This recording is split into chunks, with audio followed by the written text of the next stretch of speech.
Dari cuplikan berita tersebut, diyakini bahwa kita sering banget nemuin budaya patriarki di sekitar kita. Laki-laki dianggap sebagai pemimpin, pengambil keputusan, dan pemegang kendali utama. Sementara perempuan seringkali cuma dianggap sebagai pelengkap yang harus ikut, nurut, dan jarang didengar suaranya.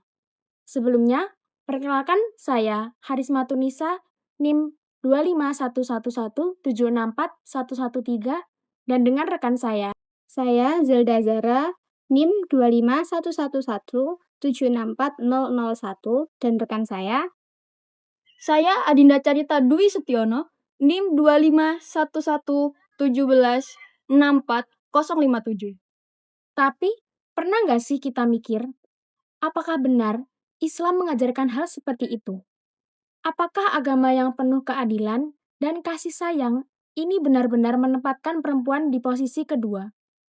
Kalau kita balik lagi ke ajaran Islam yang asli, ke Al-Quran dan Sunnah Rasulullah, jawabannya jelas banget, enggak. Islam nggak pernah menempatkan perempuan di bawah laki-laki. Yang Islam ajarkan justru adalah kesetaraan, keseimbangan, dan saling menghormati. Dalam Al-Quran, Allah berfirman, "Khalaqakum min nafsin wahidah."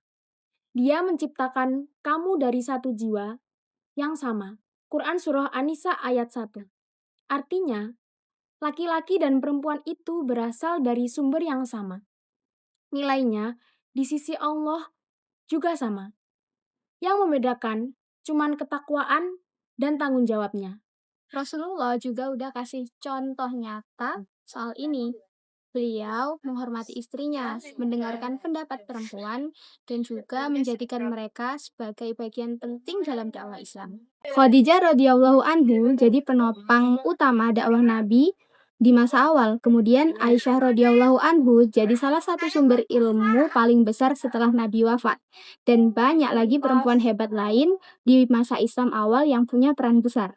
Sayangnya, seiring berjalannya waktu, banyak nilai-nilai itu yang mulai pudar karena pengaruh budaya. Patriarki muncul bukan karena ajaran agama, tapi karena kebiasaan sosial yang terbentuk turun-temurun. Dari rumah, sekolah, sampai tempat kerja. Pandangan bahwa laki-laki harus selalu di atas jadi sesuatu yang biasa. Padahal itu bukan ajaran Islam. Itu hasil tafsir sosial yang clear. Islam nggak menolak laki-laki jadi pemimpin, tapi juga nggak pernah melarang perempuan berperan, berpendapat, bahkan memimpin. Yang Islam tekankan adalah adil dan seimbang, bukan siapa yang lebih tinggi. Allah berfirman dalam Quran Surat At-Taubah ayat 71, yang artinya, dan orang-orang beriman, laki-laki dan perempuan sebagian mereka menjadi penolong bagi sebagian yang lain. Lihat, Islam ngajarin kemitraan, bukan dominasi. Laki-laki dan perempuan itu saling mendukung, saling menguatkan, bukan saling menguasai.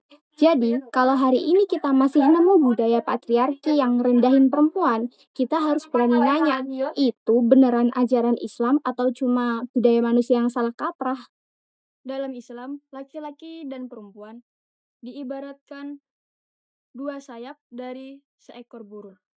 Jika kedua-duanya kuat dan seimbang, mereka bisa terbang tinggi menuju peradaban yang lebih baik. Tetapi, kalau salah satu sayap dilemahkan, burung itu nggak akan pernah bisa terbang.